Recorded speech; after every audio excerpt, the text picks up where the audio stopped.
Fake news nga daw ang tungkol sa sinasabing engagement ni Janine Gutierrez at Jericho Rosales. Nagkaroon kasi ng event si Janine sa Boracay kung saan nasa paraw siya at nag-yes nga siya. Akala nga ng iba ay nag-propose na si Jericho sa girlfriend niya.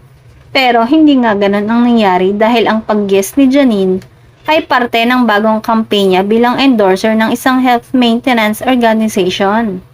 Sa campaign kasi nila ay may nakalagay na Janine said yes. Pero ang tinutukoy nga sa campaign na iyon ay ang pag-yes ni Janine bilang endorser nila.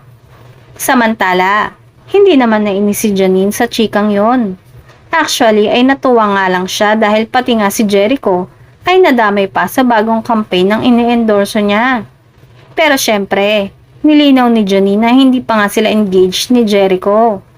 Sa press con nga ni Janine ang ine-endorsong HMO ay talaga namang si Jericho ang inusisa sa kanya ng media. Marami naman kasi talaga ang kinikilig sa relasyong Janine at Jericho kaya naiintindihan din mismo yun ng dalaga at hindi nakuhang mainis sa mga kumakalat na fake news tungkol sa engagement daw nila. Pero hiling nga ng kanilang mga fan ay sana totoo na lang na proposal yon.